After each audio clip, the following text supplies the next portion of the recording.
Vamos a dar inicio a este debate bajo el nombre de Gritos de Seguridad, organizados por alumnos en la materia de temas contemporáneos. Vamos a darles la bienvenida a el licenciado José Luis González Martínez, quien es el presidente de la Barra de Abogados, al licenciado Fernando Alday López, quien es el director de Capacitación y Difusión y Reorganización Institucional de la Secretaría Técnica del CICIOP. Okay. Y al doctor José Antonio Bojorquez, quien es el consejero del ITAIP, quienes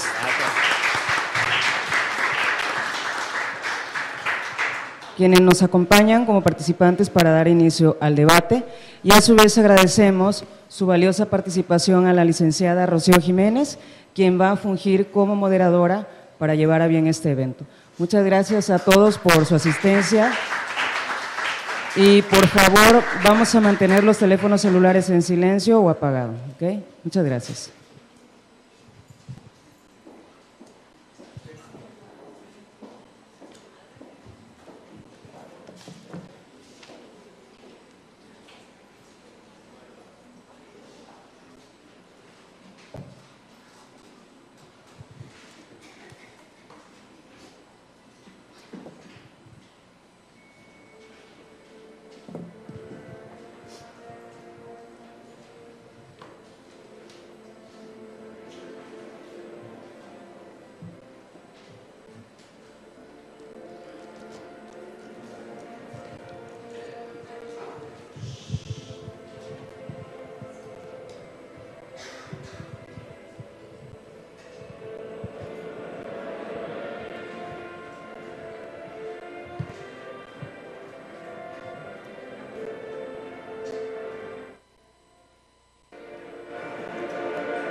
Seguiremos utilizando todos los recursos a nuestro alcance para recuperar el control del Estado y de su territorio en todos sus frentes. Hace un momento la balacera se generó en este lugar, en este sector de Reynosa, donde se oyeron armamento de alto calibre y también donde está detenida la circulación. Hasta el mediodía ocurrió, hay bloqueos en el puente internacional y también hay otras situaciones que se están dando en nuestra ciudad.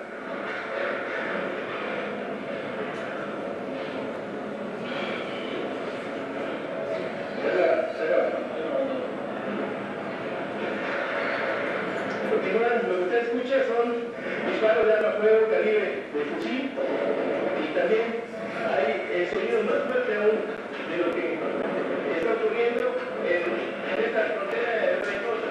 El enfrentamiento entre los fuerzas federales y lo que viene siendo prácticamente alguna célula que puede ser organizada. El armamento que usted escucha en este momento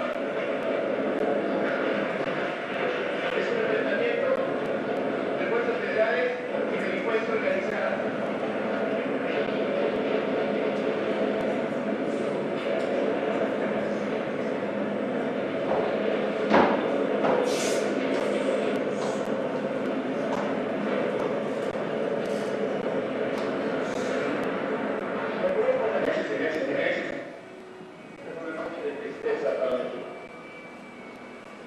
Se ha cometido un acto de terror indecible, repugnante, inadmisible,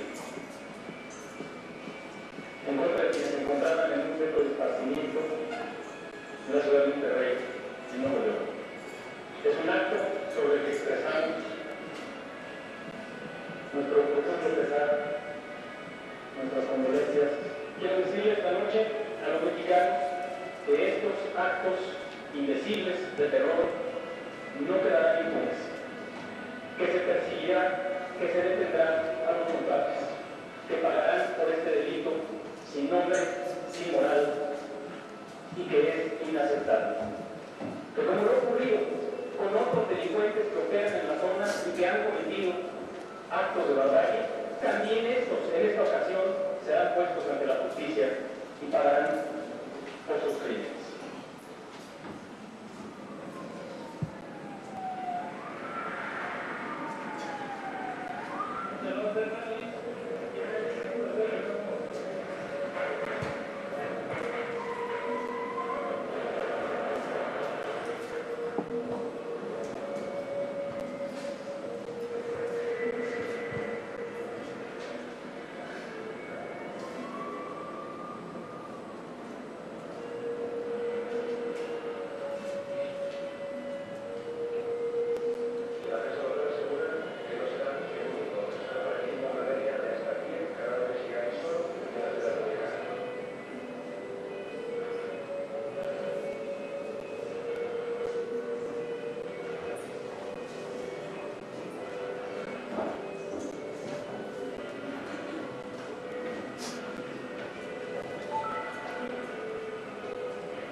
Buenos días, bienvenidos todos. Primero que nada quiero agradecer la invitación que me hace la Universidad Olmeca a los organizadores de este evento, a Taurina Campos Peralta, a Mayra Almeida Martínez, a Miguel Ángel Hernández Ramón, a José Manuel Ortiz Gómez, a Ricardo Arellano de la Fuente, de la materia temas contemporáneos. Sin duda, pues sí es de llamar la atención con el video que iniciamos en esta mañana. Hace unos momentos ya la maestra presentaba a nuestros participantes. Quiero platicarles la mecánica de este debate. Van a tomar un papel de la urna que les va a pasar una compañera, la cual tendrá las 3 primeras letras del alfabeto. Con ello obtendremos el orden de los participantes. Primeramente, los participantes dispondrán de hasta 5 minutos para hacer una intervención inicial. Seguidamente van a abordar 3 bloques, 3 grandes temas desarrollados en preguntas. Cada participante responderá una pregunta por 3 minutos. Posteriormente, los otros 2 participantes van a intervenir con réplicas de 2 minutos para cerrar con una contrarréplica de 1 minuto del participante que contestó la pregunta. Para concluir, los participantes darán un mensaje de 2 minutos, con lo que se va a dar por finalizado este debate. gracias de nueva cuenta, gritos de seguridad, terrorismo y derechos humanos.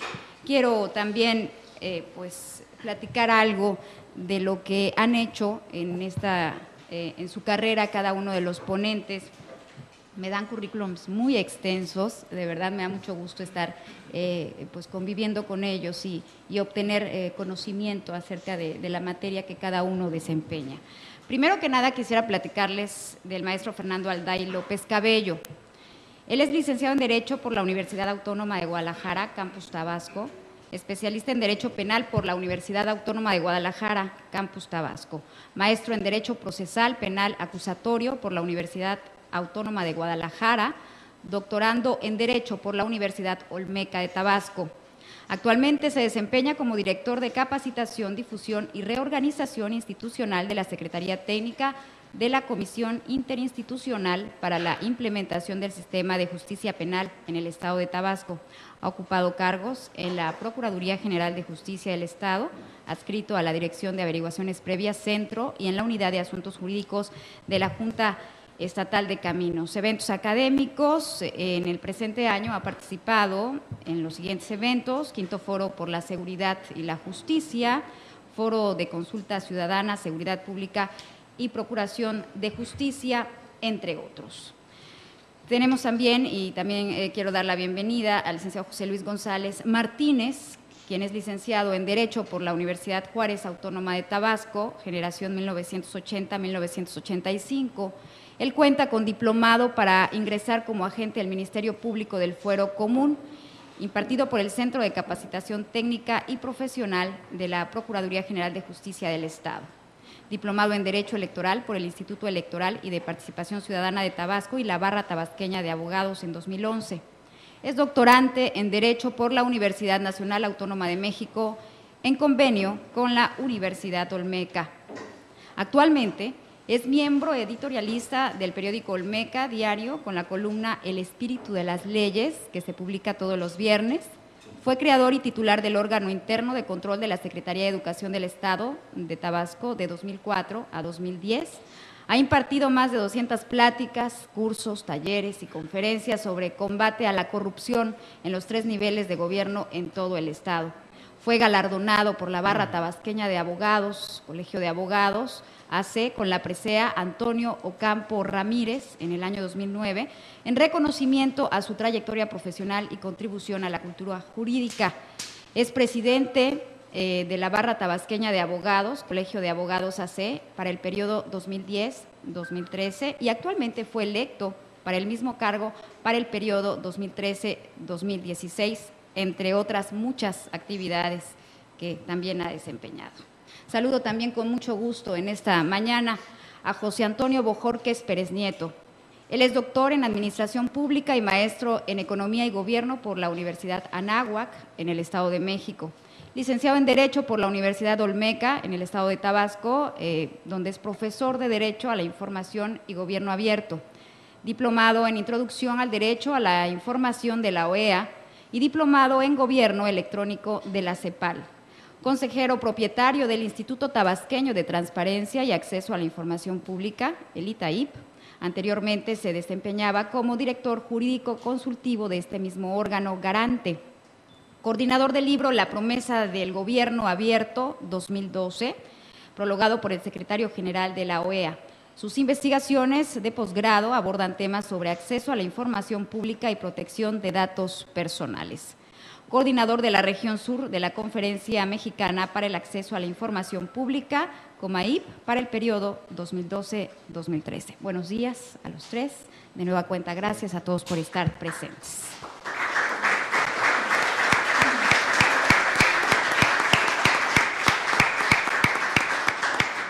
Hace un momento pasaron ya, tienen el orden en donde van a participar. Me gustaría saber a quién le toca la letra A. mí. La letra B. Muy bien, muchas gracias. Ya, bueno, sabemos. Vamos a iniciar con este tema que es seguridad, pero antes ellos van a platicar, tienen hasta 5 minutos, les voy a pedir a cada uno de ustedes, hasta 5 minutos, pues para que den la bienvenida o el tema que quieran disertar. Adelante, por favor, maestro. Claro, nos avisan cuando vaya. Sí, claro. Aquí les tomo el tiempo, ¿eh? Buenos días. Para mí es un honor participar en esta mesa de reflexión, en esta mesa de debate, de contraste de opiniones, con personas tan especializadas como es nuestro compañero Fernando, que según escuché en el currículum, pues tiene una línea completamente definida sobre temas de vanguardia y específico, como es el caso del derecho penal. Y por supuesto, el orgullo es doble, el honor es doble, al estar al lado y compartir también algunas ideas con nuestro compañero José Luis, porque como platicábamos hace un rato en la mañana cuando nos saludamos, que si bien es cierto que puede haber alguna diferencia en la edad, el orgullo es para nosotros porque estas reflexiones que compartimos podrán ser enriquecidas con la experiencia de José Luis. Entonces, para entrar un poco en tema, verdaderamente salgo motivado con lo que vi en el video, pero a la vez intrigado. ¿Ustedes están satisfechos con los resultados de la democracia mexicana? Yo tampoco. Actualmente, el Estado mexicano vive una crisis en la democracia. El Estado mexicano no ha sabido dar los resultados que nosotros estamos esperando. El Estado mexicano es un generador de ciudadanos insatisfechos como lo somos nosotros. Pero el Estado mexicano se está enfrentando a ciudadanos realmente empoderados como hoy representamos cada uno de nosotros. Hoy los ciudadanos actualmente son completamente diferentes a los de hace 20, 30, 50 y 100 años. Hoy tenemos ciudadanos celosos de su soberanía, deseosos de participar en los asuntos públicos, ciudadanos que están dispuestos a recuperar la voz en los asuntos públicos y a derrocar a los gobiernos que no cumplan con sus expectativas. Por otra parte, en el Estado mexicano también observamos que muchas veces no representan el interés público. Cuando vemos casos como el de la Ley Televisa, que fue aprobada en menos de 5 minutos, ¿y ustedes saben con cuántos votos en contra? 0. 0 votos en contra en una ley que despojaba por completo al Estado de su autonomía, de su soberanía y de su poder de regulación en el ámbito de las telecomunicaciones. Y si piensan que esto no nos afecta porque estamos muy lejos de las telecomunicaciones, nada más reflexionemos en algo. ¿Han sentido esa frustración cuando no pueden descargar un video de YouTube? ¿Han sentido ese coraje cuando no pueden subir una foto a Instagram? Pues eso es porque ustedes pagan las tarifas más caras en materia de Internet y reciben el peor servicio como si estuvieran en Medio Oriente o en África. Cuando se sientan orgullosos de decir por qué tenemos al hombre más rico del mundo en nuestro país, es porque ustedes contribuyen a sostener ese monopolio. Pagamos más y recibimos pocos. Y el caso es muy sencillo. ¿Sabían, por ejemplo, que Telmex hasta hace pocos meses cobraba el derecho a la privacidad? Creo que era el único país en el mundo donde pagábamos por un derecho fundamental, que es el derecho a la privacidad. Doctor, muchas gracias. Pasaron los 5 minutos. Permítame concluir nada más con la idea. Les doy el dato. En el recibo de Telmex aparecía un cargo 10.40 pesos porque el número telefónico no apareciera en el directorio. Y quizás el problema no son los 10 pesos con 40 centavos, sino multiplicado por 12.5 millones de líneas telefónicas, da una despreciable cantidad de 130 millones de pesos que se extraían arbitrariamente de nuestro país. Muchas gracias.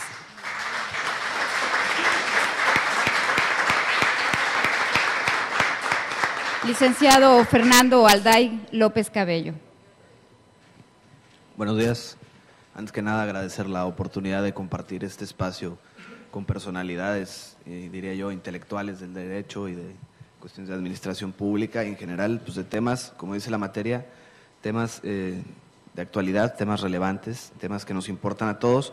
Me da un poquito de confianza saber que tengo el apoyo de ellos para aclarar algunas de las ideas que tal vez no podamos alcanzar a redondear en el poco tiempo que tenemos.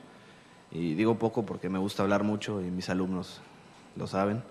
Pero a fin de cuentas es importante discutir estos temas, ¿no? Que no se queden bajo el tapete, que no se queden olvidados ahí abajo de la mesa. Hay que estarlos trayendo a la presencia de los medios, del público en general. En el ámbito académico esto es algo que se favorece bastante y yo aplaudo que se hagan estos esfuerzos por difundir los temas y abrir los espacios para que platiquemos con un poquito o mucho de la experiencia que podamos tener en ellos con ustedes, que a fin de cuentas se encuentran todavía en una etapa, digamos, formativa, ¿no? Me preocupa un poco el hecho de que dentro de temas relevantes tengamos que contemplar cuestiones de terrorismo, de seguridad, pero me da mucha confianza que contemplemos también los derechos humanos. A fin de cuentas, estos temas se relacionan y se relacionan muy estrechamente. El ámbito de seguridad pública es sin duda uno de los ámbitos más invasivos de la actuación estatal, en tanto que es el que propiamente puede llegar a limitar en un momento dado derechos políticos o derechos de libertad a los ciudadanos. En ese sentido, creo que el Estado mexicano vive una crisis de seguridad, esto es indudable. Tenemos cifras de delitos y delitos graves, además, que han hecho eco a nivel internacional y estamos siendo tema no por cosas buenas. Hay que preocuparnos por la seguridad y les puedo adelantar que vamos a orientar un poquito mi participación en ese sentido, ¿no? En qué manera podemos apoyar los ciudadanos de a pie, como dicen algunos políticos, un poquito despectivamente, pero bueno, vamos a empoderar la figura, como dice el doctor Bojorquez. Somos ciudadanos empoderados y en ese sentido los ámbitos de participación ciudadana se han abierto mucho con las cuestiones de redes sociales, los medios de comunicación, que también es cierto, caros y con un mal servicio, pero muy útiles, ¿no? Y me viene un poquito a la mente la obra de Indignados, de Stephen Hassel, que nos pide precisamente eso, ¿no? Que nos atrevamos a participar, que nos atrevamos a hacer escuchar nuestra voz. Yo pediría, sin llegar a los extremos, no bloqueemos Paseo Tabasco por 6 meses ni cosas así, pero bueno, a fin de cuentas tenemos que buscar los espacios de participación y en ese sentido este foro me parece de lo más positivo, de lo más actual y además de lo más útil. Me gustaría que de aquí salieran varias ideas que se traducieran luego en algunos planes de acción o en acciones concretas que pueden desempeñar también ustedes a lo largo de sus materias y sus carreras y en el ámbito profesional, desde luego, ¿no? Me preocupa nuevamente, se lo reitero, la crisis del Estado mexicano. Yo creo que no es una crisis únicamente en el ámbito democrático. Si bien tenemos elecciones que podríamos llamar libres, porque de hecho sí clasifican de acuerdo a los estándares, digamos, doctrinales, tenemos una democracia de baja calidad. Y de baja calidad porque la participación ciudadana se centra en temas que verdaderamente me parecen un poco irrelevantes, ¿no? La mediatización de la cuestión política en nuestro país ha alcanzado niveles, digamos, peligrosos y en parte yo creo que es por un vacío de estructura que se da ya al interior del Estado mexicano. Se ha hablado de una crisis a nivel constitucional, algunos doctrinarios del derecho hablan ya de que nuestra Constitución está un poquito viejita, por no decirle tan feo, y que bueno, ya es un documento bastante remendado, ¿no? Tiene alrededor de 550 reformas desde su promulgación, muchas de ellas en el último periodo de 12 años en que gobernó un partido de alternancia. Y bueno, esto ya nos ha empezado a generar problemas y las reformas importantes, llaman estructurales a estas reformas más nuevas, pues siguen a la orden del día, ¿no? Y aquí la pregunta es, ¿dónde vamos a parar? ¿Dónde vamos a parar? Y si al final de cuentas seguimos teniendo o no seguimos teniendo el mismo orden constitucional Y la importancia de este es que, bueno, a fin de cuentas, la Constitución es la que ordena la composición del Estado, ¿no? La composición del Estado respeta algunos lineamientos a nivel internacional y, bueno, también es una pregunta, ¿no? ¿Está México cumpliendo con sus responsabilidades como Estado? ¿Está cumpliendo con sus ciudadanos? ¿Está cumpliendo con los demás países? Eso es algo que vamos a tratar de comentar a lo largo de esta mesa. Gracias. Muchas gracias, licenciado Fernando Alday López Cabello. Damos la palabra al licenciado José Luis González Martínez.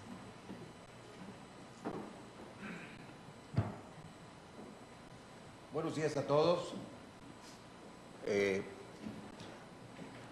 Felicito a los organizadores y quise traer para ustedes un diagnóstico de la seguridad pública en Tabasco que realizaron alumnos como ustedes, conjuntamente con su maestro, y que entregamos en 2005. Quiero que revisemos rápidamente el trabajo y el resultado para que al final se pregunten ustedes si esto sigue igual, si ha mejorado, si ha empeorado o qué es lo que se debe de hacer. Vamos a pasar a las diapositivas.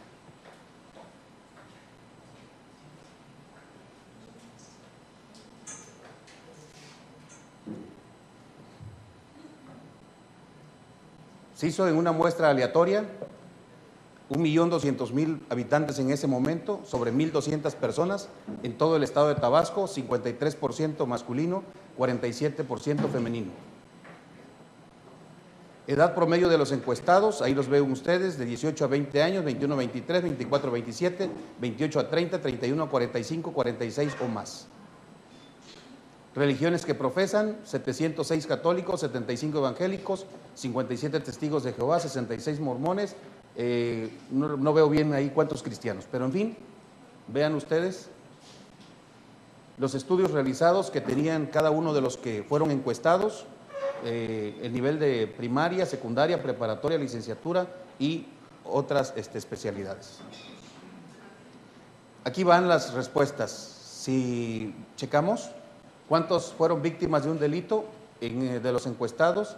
El 48% fueron víctimas de un delito, el 52% no.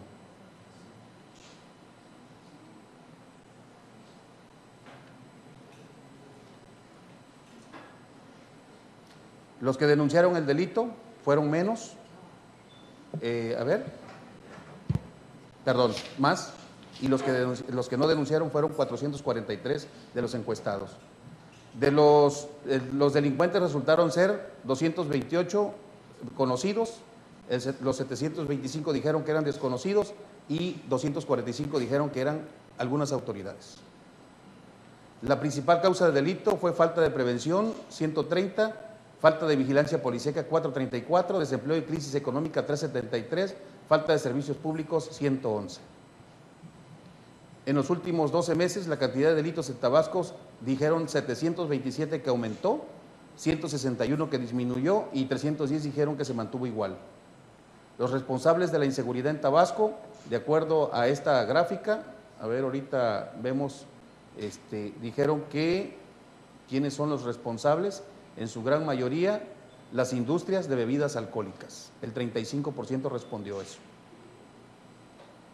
¿Qué es un delincuente? Bueno, dice que las personas dicen que es una persona que merece castigo, respondió el 43%.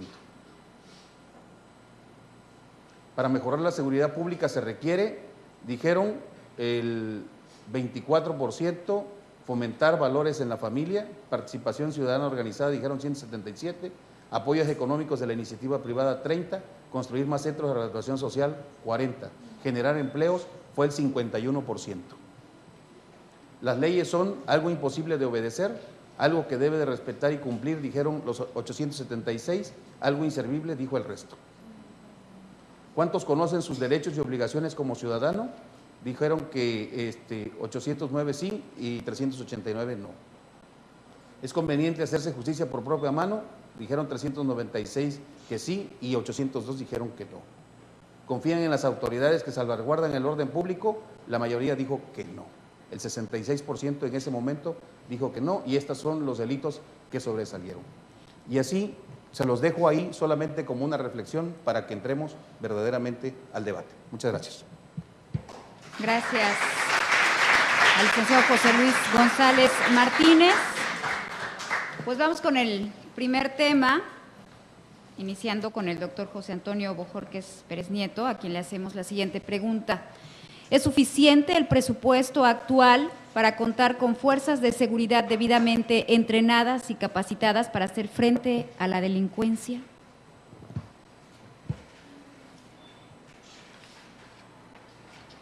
Me parece que no es un asunto de dinero, es un asunto de voluntad y un asunto de evolución del Estado mexicano. Y aquí quisiera hacer una reflexión con ustedes, solo para saber si es un asunto de dinero.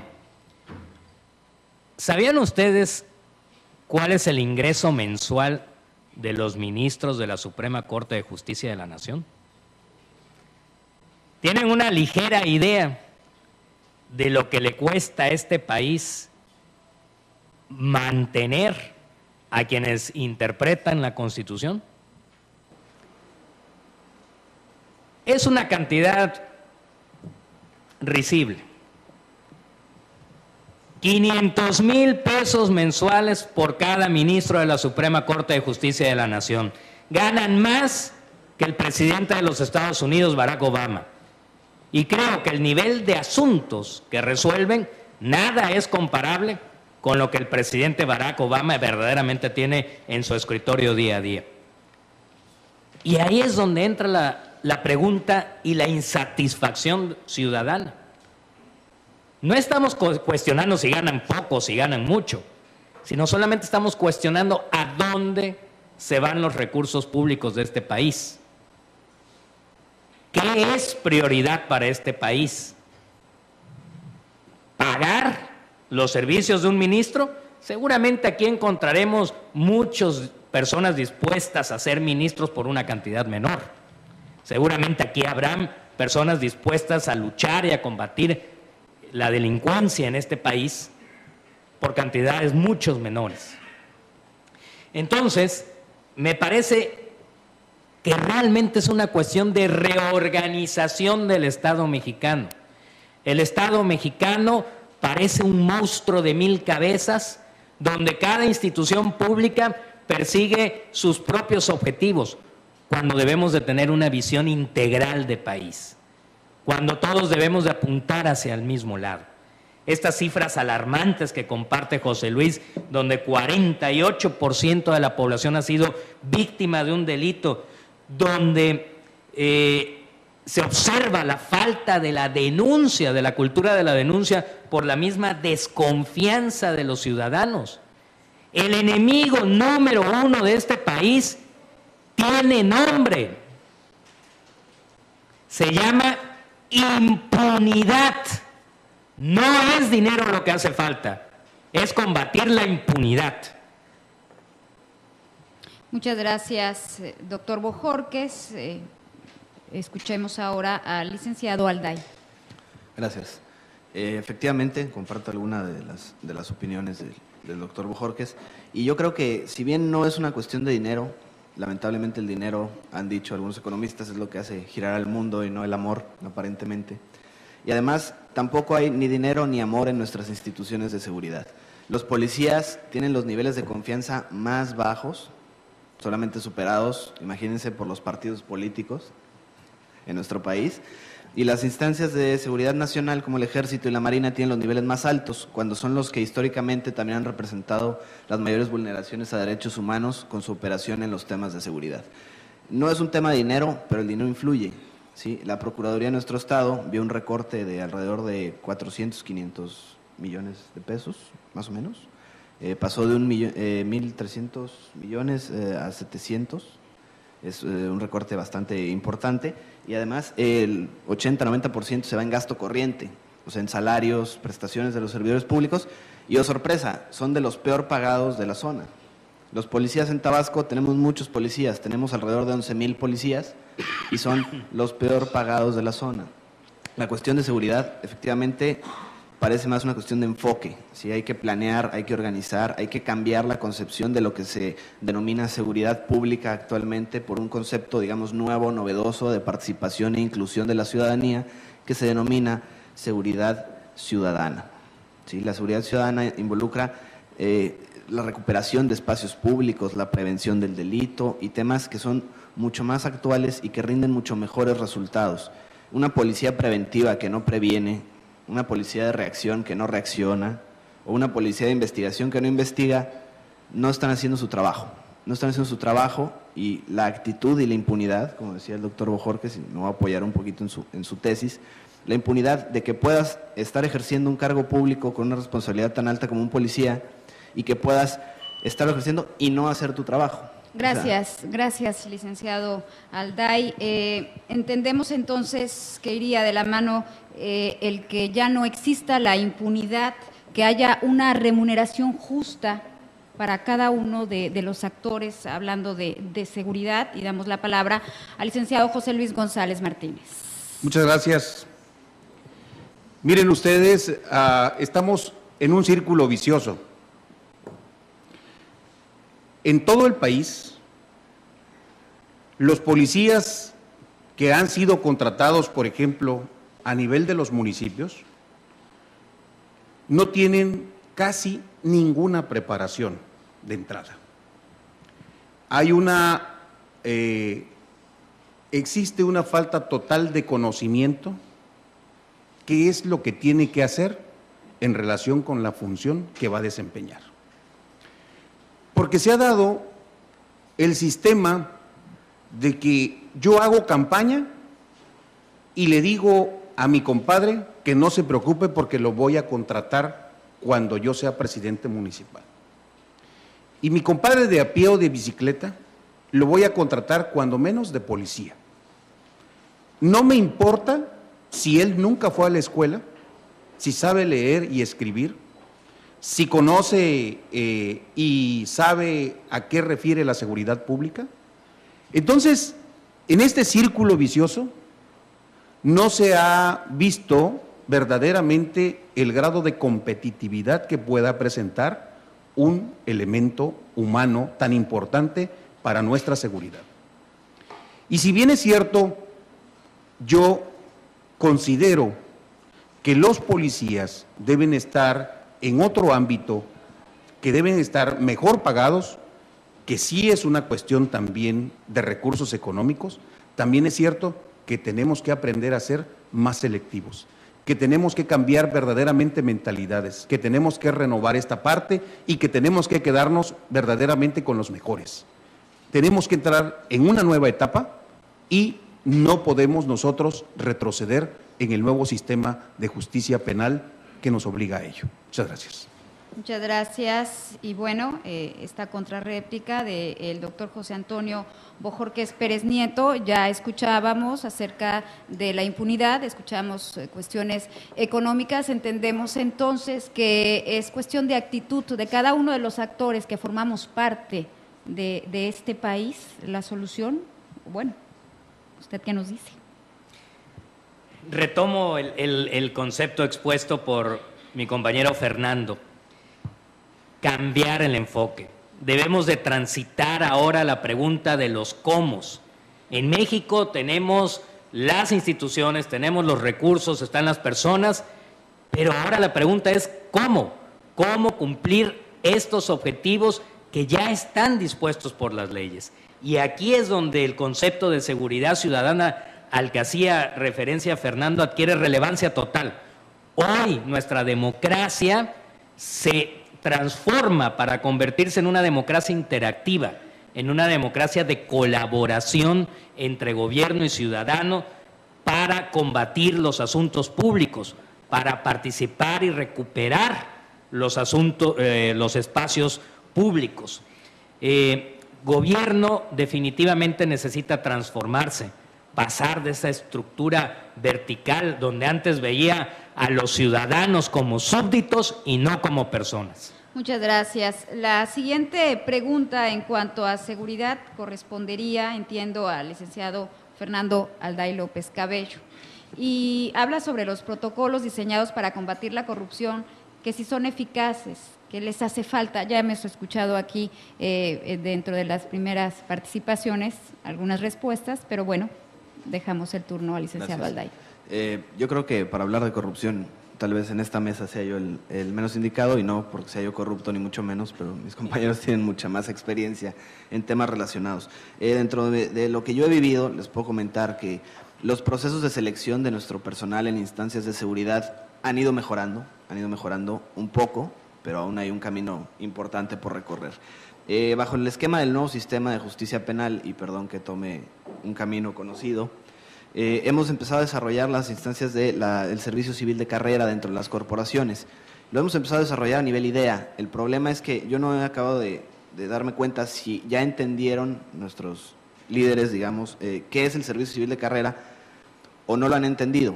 Tal vez ya lo entendieron y por lo mismo no quieren entrarle a manos llenas, porque esto implica fortalecimiento de los cuerpos policíacos a través del desarrollo profesional, ¿sí? La oportunidad de ir creciendo dentro de una corporación, aunado a los procesos de control de confianza que tenemos ahora, bueno, implicaría un gasto mayor en cuestión de salarios, una remuneración acorde a sus capacidades, pero por lo limitado de los recursos tal vez incluiría la disminución de las fuerzas que tenemos a nuestra disposición.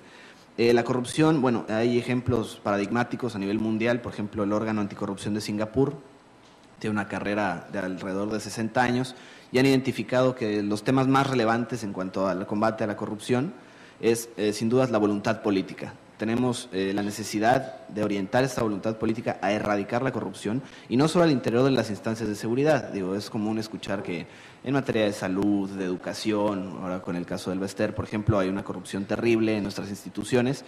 Y bueno, la voluntad política sería el primer paso. Yo ahí incluiría la participación ciudadana, porque a fin de cuentas la corrupción es de dos, ¿no? No es únicamente el servidor público o el policía, en este caso, que te pide la mordida, es el ciudadano que se la da, ¿sí? Hay una relación bastante compleja.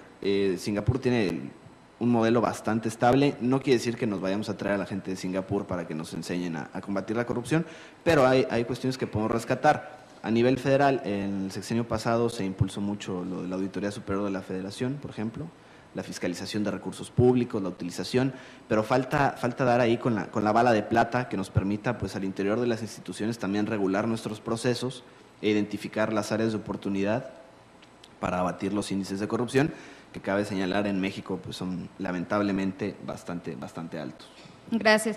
En esta misma pregunta, licenciado González Martínez, que es su turno, estaríamos hablando que si la corrupción en un momento dado se da por parte de cada uno de los ciudadanos, estamos hablando de falta de una mejor educación, de valores. Sí, por supuesto. Hasta los años 70 en México, ser policía era un orgullo, pertenecer a las fuerzas de seguridad. En los años de nuestros tatarabuelos y todavía de nuestros abuelos, el policía del barrio era un policía verdaderamente respetado, que inclusive los vecinos se cooperaban y el día del policía le hacían un festejo y le obsequiaban regalos por mutuo propio, sin que ninguna autoridad se organizara para ello. La situación cambió drásticamente, pero cambió a nivel de toda la sociedad mexicana.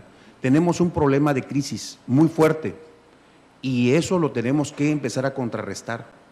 El problema de la corrupción es un problema general, es un problema que está metido hasta la médula de los huesos y es un problema que tenemos que combatir entre todos. Si nosotros nos prestamos a cualquier circunstancia, estamos siendo partícipes de esa corrupción. Y si bien es cierto, los protocolos que tiene la policía hasta este momento han alcanzado algunos resultados importantes, no son suficientes, porque el problema está en la cuestión educacional, en el problema de falta de valores, en el problema de la situación de no sentirte patriota, de no querer tu profesión, de no sentirte parte integral e importante del servicio que le estás dando a la sociedad como policía, que sentirte orgulloso de lo que eres y de lo que tienes. Gracias, licenciado González. Doctor Bojorquez, volvemos entonces al cómo hacerle, ¿no?, para combatir la corrupción. Sería la pregunta, ¿cómo hacerle? Sabemos que existe en nuestro país, sin duda alguna, ¿no?, y los niveles son muy altos. ¿Pero qué hacer? Permítanme compartir un dato. ¿Sabían ustedes que la corrupción genera en este país más de 1.500 millones de pesos? No 1.500 millones, sino 1.000 millones de 500 millones. Esto significa más que lo que el Estado mexicano puede recaudar como impuestos. La corrupción tiene mayor cantidad de recursos que lo que el Estado mexicano puede recaudar vía impositiva. Y sin duda alguna, comparto lo que comentaba José Luis, para la corrupción se necesitan dos, el que da y el que recibe. No es un problema de instituciones, es un problema de personas, es un problema de impunidad, es un problema de violación constante a los derechos humanos. Pero también el Estado mexicano actualmente dispone de herramientas efectivas para combatir un poco la corrupción en esta denominada democracia de baja calidad a la que hacía referencia Fernando. Existen las leyes de transparencia y acceso a la información pública que permiten supervisar el desempeño del ejercicio público, que permite seguirle la pista al dinero público. El jueves resolvimos en el órgano garante de Tabasco que la nómina del Congreso es de acceso público, que todas las personas pueden saber cómo se están ejerciendo los recursos públicos en la soberanía del Estado. Y solamente para concluir, termino con esta frase de Gandhi: si quieres cambiar al mundo, cambia tú primero. Gracias, doctor. Licenciado Fernando Alday. Gracias. Claro, la transparencia es una herramienta bastante útil y bastante eficaz en el combate a la corrupción, pero yo le veo algunos, digamos, límites, ¿sí? El acceso a la transparencia se ha orientado muchísimo a cuestiones tecnológicas, por ejemplo. ¿Sí? Tenemos el sistema Infomex, que funciona bastante bien. El problema es que funciona con una computadora y una computadora que tenga conexión a Internet. Entonces, siendo que la brecha digital en nuestro país todavía tiene un largo trecho, digamos, es bastante amplia, bueno, ahí se ve un poquito limitado el derecho de acceso a la información, que propiamente es uno de los derechos que ya están reconocidos a nivel constitucional. Sin embargo, los adelantos en materia de transparencia han sido grandes, y no solo en el Estado, a nivel nacional también. Yo creo que ahí el doctor Laveaga ha sabido aprovechar el espacio en el IFAI. Lo atacaron un poquito, pero al principio, pero bastante ágil el movimiento ahí con el doctor Laveaga. La corrupción es un tema constante, ¿no? ¿Cuántas veces no hemos visto al policía que recibe la mordida? No hemos dado por ahí un cambio para que se agilice algún trámite. Tiene 30 segundos. Perdón. Y efectivamente, es cuestión de dos, y me quedo también con la reflexión de que es una cuestión de personas, no las instituciones. Las instituciones no son corruptas, las corrompemos los que estamos en ellas o los que trabajamos con ellas, ¿no? Muchas gracias. Hablando de corrupción, ¿no? Y bueno, a mí me quedan 1000 preguntas y aprovecho para hacerles una invitación a que nos visiten en Ahora Tabasco para platicar de lo mismo. Me hubiese gustado tener la opinión de un policía, de un ciudadano. Sería muy bueno. En cuanto al acceso a la información, lo que más recurrimos es que no es muy fácil. A la hora de preguntar, si no se hace la pregunta debidamente, no nos dan respuesta. Entonces ahí tenemos que informarnos más o que nos digan de qué manera preguntar para que sea clara esta información. Muchas gracias. Vamos con el licenciado José Luis González Martínez, y la pregunta es: ¿el combate a la pobreza es factor para erradicar la delincuencia? ¿Qué hace falta de la sociedad en ese tema? Bueno, yo creo que ustedes vieron las láminas que presentamos al inicio, y creo que hay una muestra muy clara. El muestreo nos indicó a nosotros que la población indica que la delincuencia se genera porque hay precisamente falta de oportunidades para las generaciones que vienen también surgiendo. Entonces, la falta de empleo, indudablemente que te abre la brecha para que puedan delinquir muchos jóvenes que desafortunadamente no encuentran una oportunidad en el mercado laboral. La pobreza verdaderamente es una situación que nos debe dar vergüenza, porque si hablamos específicamente, por ejemplo, de Tabasco, aunque ustedes no quieran creerlo en este momento, ya tenemos nosotros pobreza extrema. Y cuando hablamos de pobreza extrema, estamos hablando de situaciones precisamente donde no se tiene para el día lo necesario para comprar la comida. Entonces, esa situación no se vivía en Tabasco, porque Tabasco es una tierra muy fértil, es un lugar bellísimo, pero desafortunadamente las malas políticas públicas han impactado en esta circunstancia. Muchas gracias. Gracias. Continuamos con el doctor Bojorquez Pérez Nieto, por favor. Efectivamente, retomo lo que decía Fernando y José Luis. En México hay 56 millones de pobres y de esos hay 20 millones en pobreza extrema. La pobreza extrema significa no tener ni para comer en el día. Es una situación indignante en este país cuando vemos que partidos políticos tienen mayor presupuesto que las instituciones de seguridad que mencionaba Fernando. Es indignante cuando vemos los costos institucionales de organismos que representan la soberanía popular, como la Cámara de Senadores.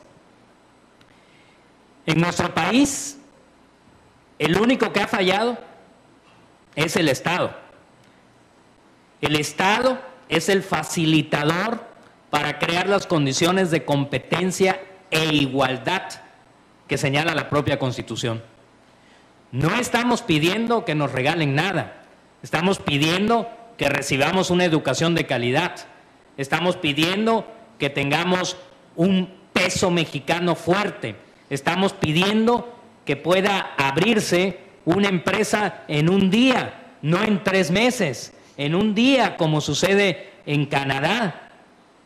Y aquí los empresarios tienen que pasar un laberinto de trámites que no logran explicarse y cada vez que terminan uno aparece sorpresivamente otro trámite que no hicieron. El Estado mexicano necesita reconvertirse para ser esa plataforma donde los ciudadanos tengan condiciones de equidad y puedan recuperar la dignidad característica de los seres humanos. Gracias, doctor. Aquí yo preguntaría, estamos hablando Estado como gobierno, los responsables, ¿no? El Estado en su conjunto. En el conjunto. Muchas gracias. Escuchamos ahora la parte del licenciado Alday, por favor, en cuanto a Gracias. Efectivamente, la babel de trámites también es un factor para la corrupción, creo yo, ¿no? Es procedimientos complejos. Bueno, en cuanto a si la pobreza influye en la cuestión del delito, bueno, es lo que los penalistas o los criminólogos denominan factores criminógenos, o sea, ¿qué da origen al delito? Efectivamente, la pobreza se cataloga como uno de ellos, sin embargo, recordemos el dicho, pobre pero honrado, ¿no? La gente de bajos recursos que está en los centros de reinserción o los centros penitenciarios de nuestro país generalmente está por delitos, digamos, de bajo perfil, ¿no? Cuestiones de robos, de montos muy menores, alguna situación ahí controversial con algún vecino, etcétera. Hay que preguntarnos, bueno, ¿quiénes son los delincuentes en nuestro país? ¿Y quiénes son los delincuentes de los delitos que más inciden en la percepción de inseguridad? El CIDAC, Centro de Investigación para el Desarrollo, una organización civil, realizó un estudio que se llama 8 puntos de seguridad, más o menos lo pueden encontrar en su página de internet, y ahí analizan cuáles son los delitos que tienen mayor incidencia en la percepción de inseguridad en todo nuestro país. Les comento que Tabasco sale un poquito mal parado, y sale mal parado porque los delitos que más afectan la percepción son el secuestro, la extorsión y el robo con violencia, de estos 8 que catalogan. Y oh sorpresa, en secuestro estamos entre los primeros 5 lugares, En robo con violencia somos el primero y en extorsión somos más o menos el tercero o cuarto, si no mal recuerdo. Entonces, esta percepción de inseguridad también nos hace tender un poquito a echarle la culpa a alguien, ¿no? Decimos, bueno, ¿quiénes son los que están cometiendo los delitos? Y a los pobres, pues vaya, pobres, y siempre los vemos un poquito feo, pero los que secuestran no es la gente que está en pobreza extrema.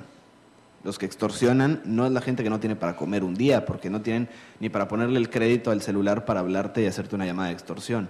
Entonces hay que preguntarnos, ¿quién está cometiendo los delitos?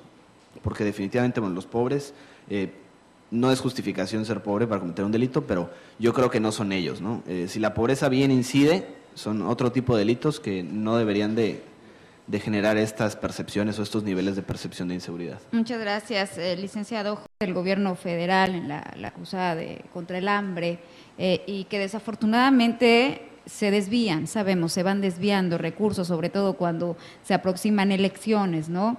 En cuanto a este tema, ¿cómo podríamos finalizar? Yo creo que después de lo que les voy a decir, a mí me van a correr. ¿Saben ustedes que los operadores que están realizando esta cruzada contra el hambre, anunciada pomposamente por el gobierno federal, es simple y sencillamente que juntaron una serie de políticas públicas que se venían dando desde el sexenio pasado y las llevaron para darle un nombre pomposo, pero que éstas en la realidad no están operando y que desafortunadamente no existe una estrategia bien diseñada para que dé resultados. Entonces, cuando nosotros nos perdemos en las políticas públicas que se buscan diseñar, definitivamente vamos rumbo al fracaso. Una de las cuestiones que más le duele a este pueblo es precisamente su pobreza, su necesidad. Y desafortunadamente, bajo las mentalidades de quienes los diseñan en los escritorios, que no tienen ningún contacto con la realidad de lo que estamos nosotros hablando en relación con la pobreza y el hambre, pues no saben qué hacer. Creen que es simplemente llevar tortillas y llevar algunos elementos de una canasta básica. Perdón, licenciado, el tiempo se terminó. Entonces, perdón, solamente sí, decirle simplemente, creo que eso tiene que realizarse bajo una estrategia de políticas públicas perfectamente diseñadas. Muchas gracias. Continuamos con terrorismo, una palabra que jamás pensábamos pudiese ocurrir en México, lo veíamos muy lejano. Y es el turno del doctor José Antonio Bojorquez Pérez Nieto. Tenemos la capacidad logística para hacer frente a un acto de terrorismo y los cuerpos de inteligencia capacitados para detectarlo.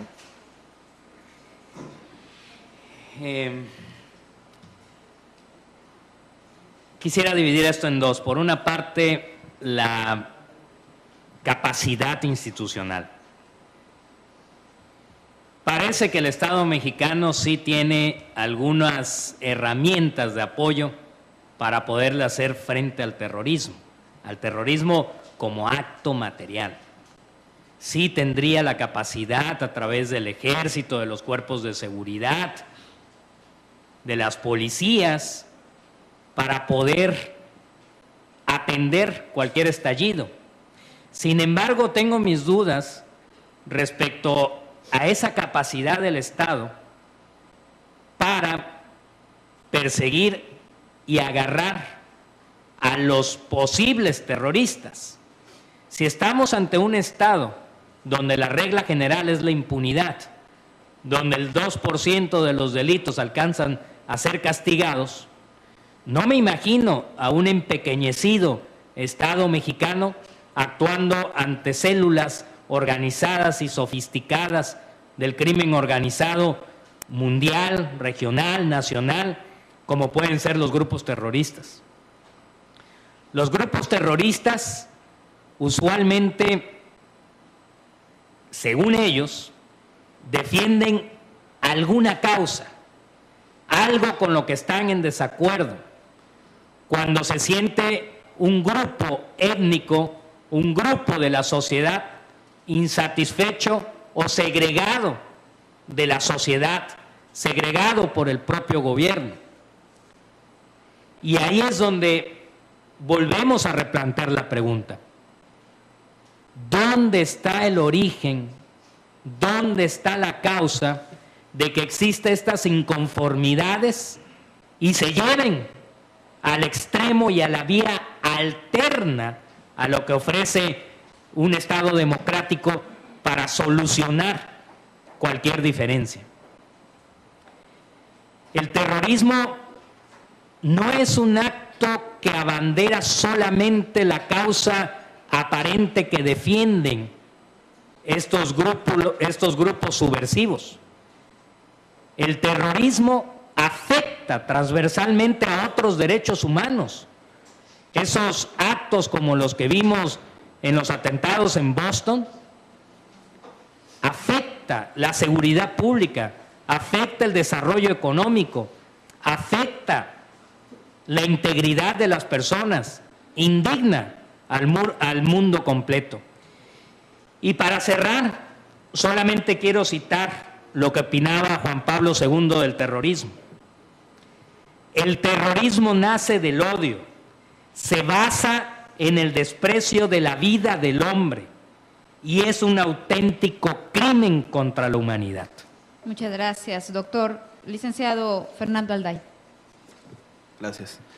El tema de terrorismo, nosotros a lo mejor lo pensamos un poco lejano, ha sido hasta cierto punto letra muerta en nuestra legislación, en nuestras normas, está contemplado en el Código Penal Federal y esencialmente describe que una situación de resultado de la comisión de un delito a través de medios, llamémoslos violentos, incendios, armas químicas, armas de fuego, todas estas cuestiones terribles, y la condición que le impone es que cause un terror o desasosiego, una percepción ciudadana ahí sobre el acto en sí, ¿no?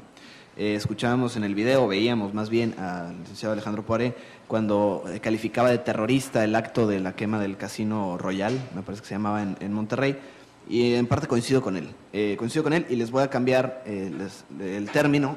Vamos a sumarle a la palabra terrorismo que tenemos en nuestros folletos, vamos a anteponerle el término narco. Vamos a hablar de narcoterrorismo.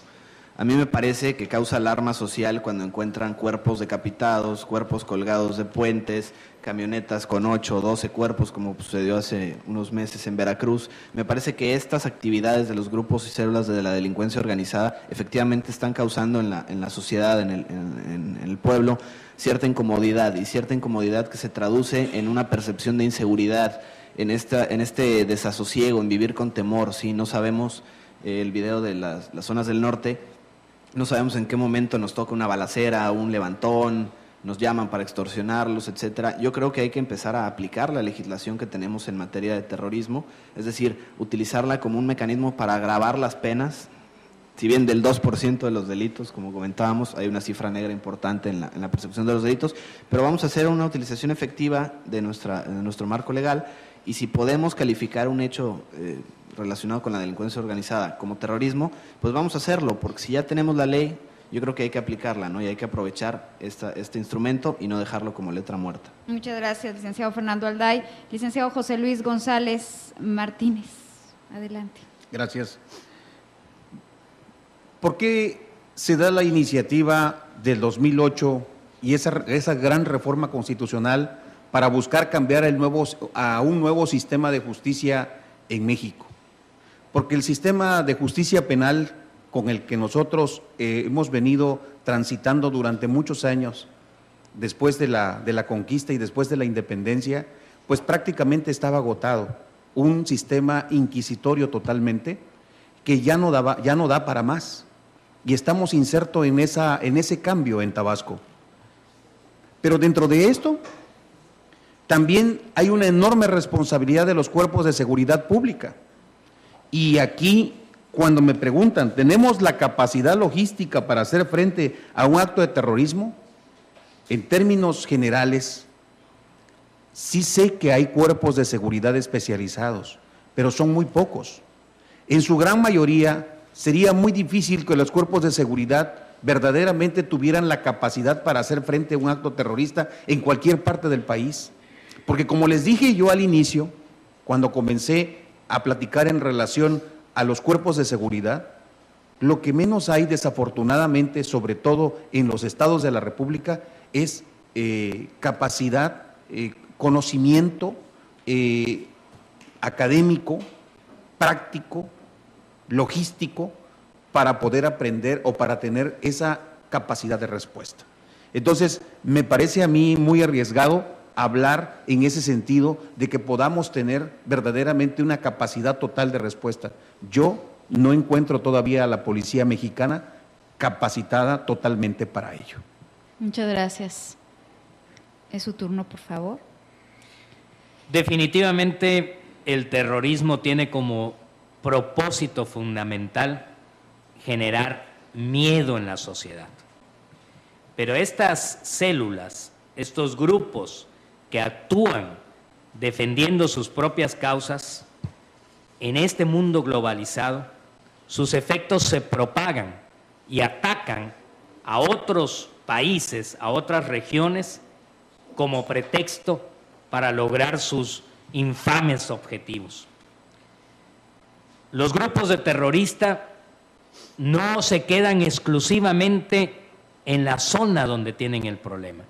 Hemos visto casos recientes de cómo estos grupos extremistas tienen presencia en otros países y provocan daños incalculables. Creo que todos estamos aquí marcados por el hecho de recordar el atentado a las Torres Gemelas. El atentado a las Torres Gemelas marcó un hito en la historia de las relaciones entre países en el mundo entero. Sí. Muchas gracias. La siguiente pregunta, que es para el licenciado Fernando Alday López Cabello, trata sobre que si es remota o altamente probable que en México suceda un acto terrorista. Yo aquí preguntaría, ¿hay actos terroristas en México? ¿Han habido actos terroristas en México? Sí, bueno, la cambiaría por ella, ¿no? A mí lo que me gustaría es, como les decía, acercar este concepto, porque imaginamos al terrorista, y también lo platicamos un poquito al inicio del evento entre los participantes, tenemos la imagen del terrorista como una persona, no sé, de Medio Oriente, de algún país lejano, que a lo mejor utiliza un turbante, tiene ciertas características o rasgos físicos. Cualquiera puede ser un terrorista, y puede ser cualquiera que ejecute un delito por medios, ya dijimos, violentos, pero que la consecuencia de ese delito sea la percepción del miedo, la inseguridad, la zozobra en la ciudadanía que resiente la acción, ¿sí? Entonces, en ese sentido, yo les pediría, vamos a acercar el término de terrorismo, y por eso les digo, vamos a agregarle el prefijo narco. O sea, en el Estado mexicano hay actos terroristas, ¿sí? Entendamos que no únicamente se comete estrellando un avión contra un edificio, no únicamente se comete poniendo una bomba en un maratón en Boston, ¿sí? Ha habido casos en los que la delincuencia organizada utiliza artefactos explosivos en vehículos para impedir que los persigan las autoridades. Imagínense la percepción que esto genera en la ciudadanía, ¿no? La situación de la quema del casino, bueno, eso es algo que nos debe de llamar la atención. Y retomando un poquito la pregunta anterior, no me dio oportunidad de comentar, tenemos en el Estado mexicano un órgano que se encarga supuestamente de las cuestiones de inteligencia, el CISEN, ¿sí?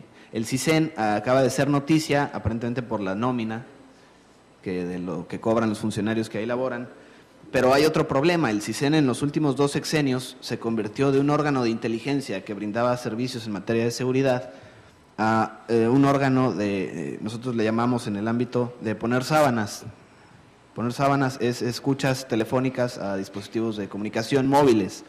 Entonces, el CISEN se volvió un centro de espionaje, pero de un espionaje, digamos, corporativizado, y corporativizado por el Estado, además.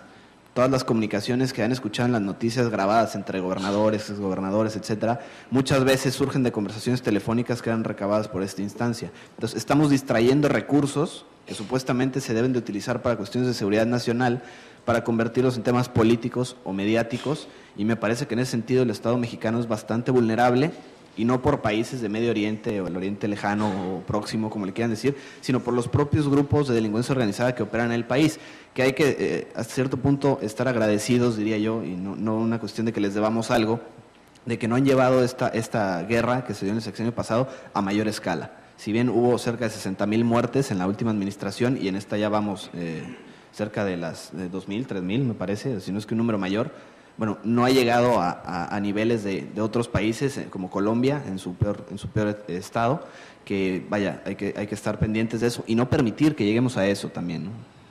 Gracias, licenciado José Luis González. Bueno, yo quiero darles una definición para que nos quede muy claro el concepto de terrorismo.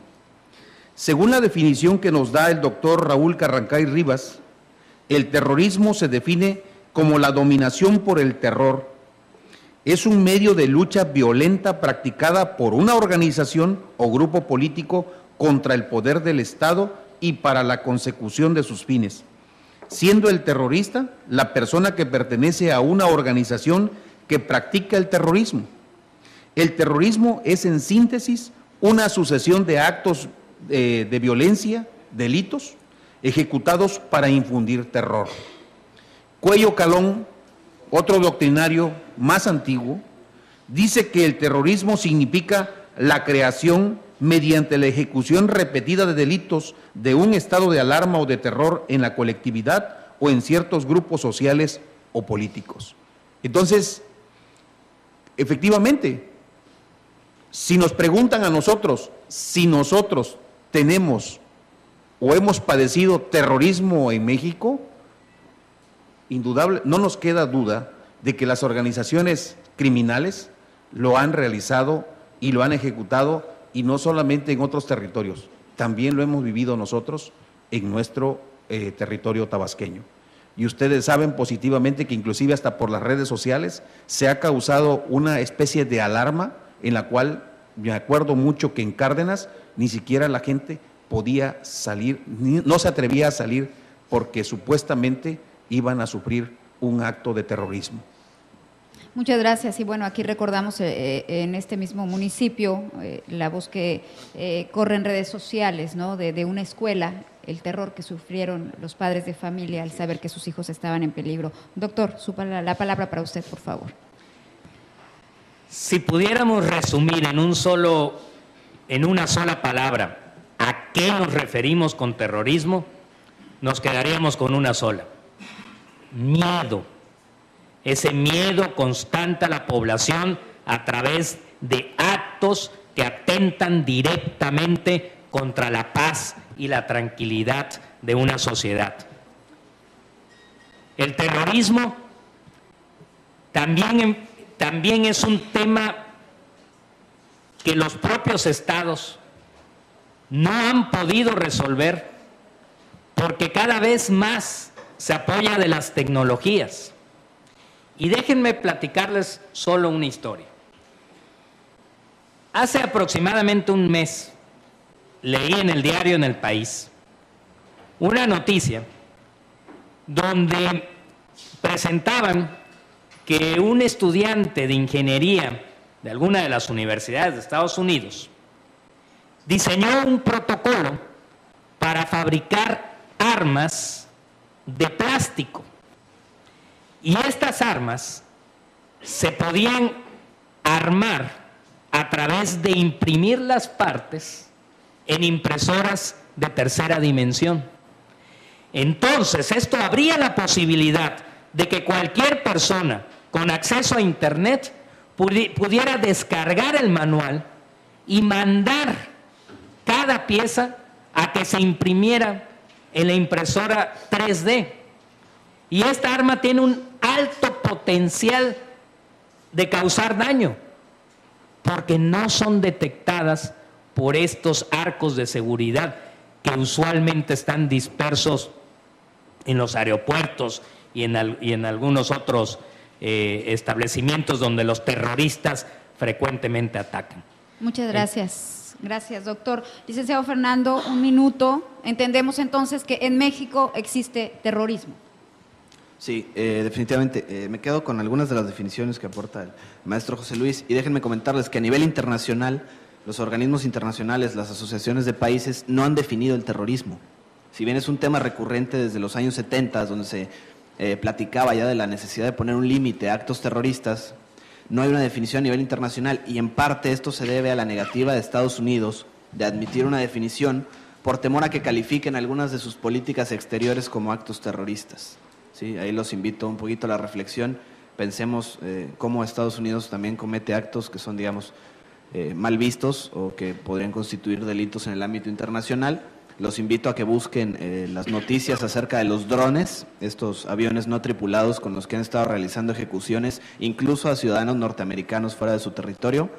Todo fundado en la idea del temor, del terror, de que son potencialmente actores dentro de acciones violentas contra el Estado. Muchas gracias. Nos vamos con el licenciado José Luis González Martínez para la siguiente pregunta. ¿Forma parte México de la ruta de los terroristas que buscan agredir a los Estados Unidos? Sí, por supuesto. Nosotros tenemos una frontera totalmente desprotegida.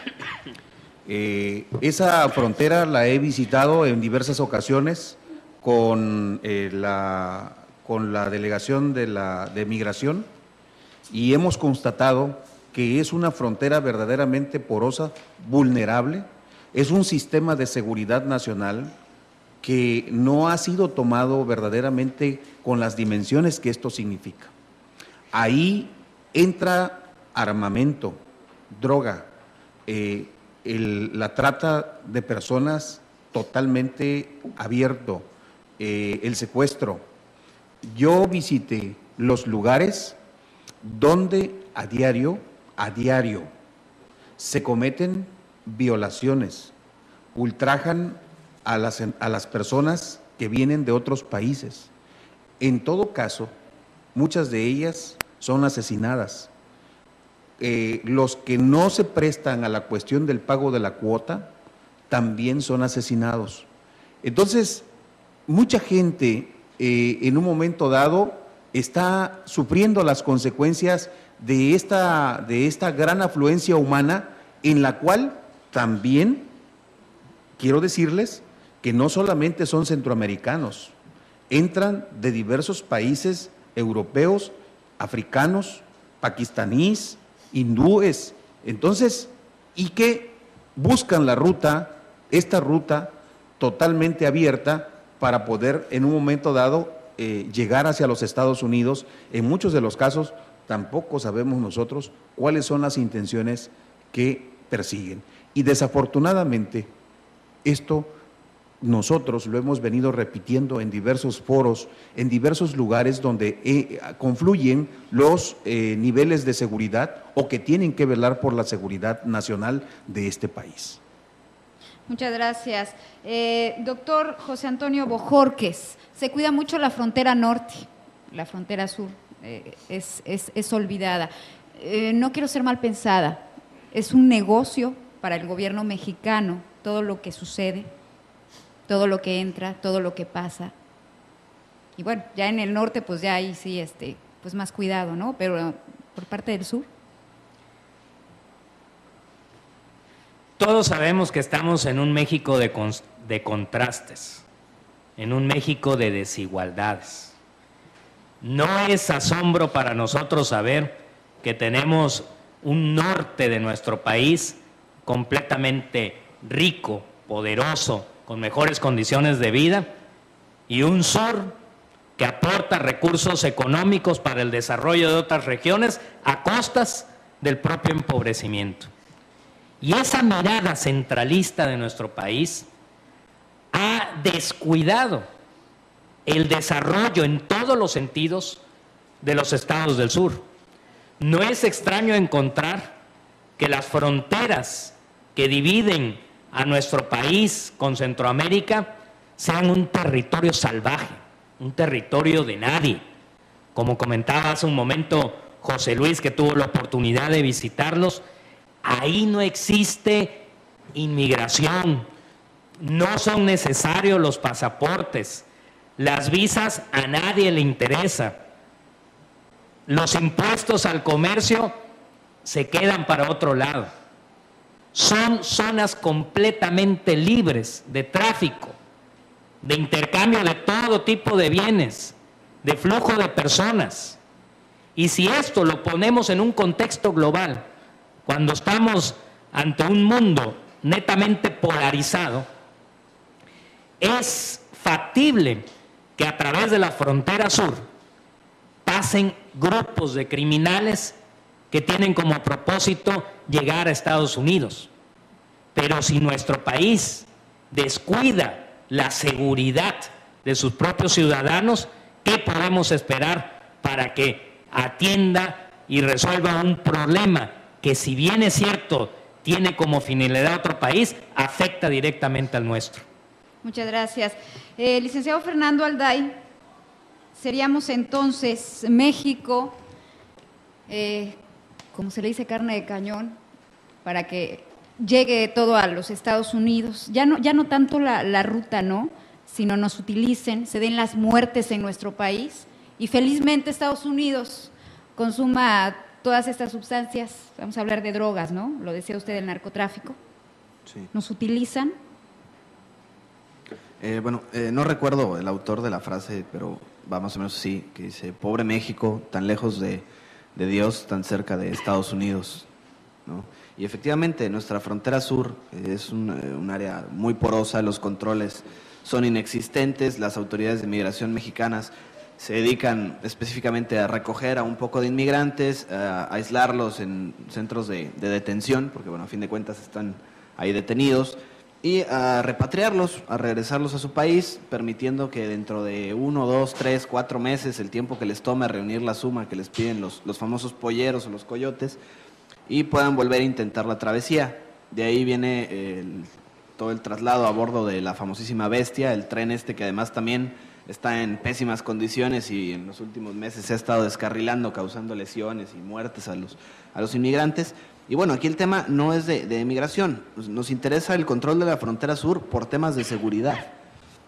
Y con temas de seguridad, ya lo platicaban mis compañeros, es tráfico de personas, ¿sí?, tráfico de armas, tráfico de sustancias, etcétera. Entonces, si es un negocio el Estado mexicano, no sé, pero definitivamente es negocio de alguien, y ojalá y no sea que no hemos prestado atención a este punto vulnerable por estar permitiendo que quien sea que se está beneficiando de este tema siga usufructuando ahí la desatención, ¿no? Muchas gracias. Para concluir, licenciado González Martínez.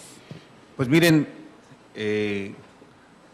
verdaderamente, nada más haría yo una acotación a lo que decía Fernando, en el sentido de que migración no detiene o detiene de manera esporádica a los centroamericanos. Miren,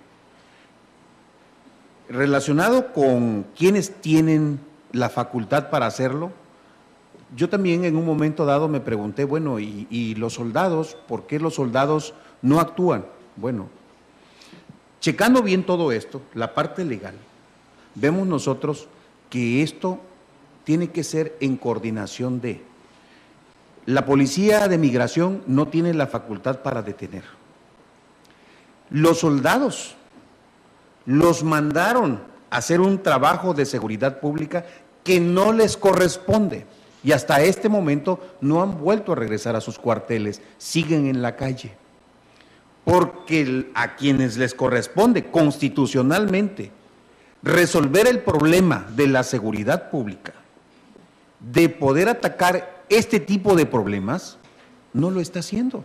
Aquí volvemos a regresar al punto de partida del primer tema que hemos tocado. Gracias, licenciado. Se terminó el tiempo y pasamos al tema derechos humanos, que muchas veces escuchamos esta palabra derechos humanos y desafortunadamente dice son quienes salvan a los culpables, a los asesinos, a los delincuentes, los derechos humanos. Ayer en una plática se hablaba de que no es así, ellos no consignan, ellos simplemente respetan y cuidan los derechos humanos, ¿no? Y son derechos humanos que nos da nuestra Constitución y que por arriba también están los derechos humanos internacionales. La primera pregunta para el doctor José Antonio Bojorquez Pérez Nieto. ¿Con la actual legislación es suficiente para garantizar los derechos humanos de los mexicanos? ¿Y son los derechos humanos argumento para la impunidad? México es el país que más tratados internacionales tiene firmados y ratificados. México tiene una de las constituciones más extensas de todos los estados democráticos. México también es quizás uno de los países que con mayor antigüedad tiene una constitución donde se incorporan los derechos humanos en su máxima ley. Quizás nosotros los mexicanos seamos los ciudadanos del mundo con mayores derechos humanos reconocidos por la Constitución. Pero eso no es suficiente. Sabemos que existe el derecho a la vivienda, el derecho a la educación, el derecho a la libertad de expresión, el derecho al libre tránsito. Y podemos seguir enlistando una serie de derechos humanos que están documentadas en la Carta Magna. Pero la pregunta es, ¿ustedes creen que existen las condiciones para ejercer todos estos derechos?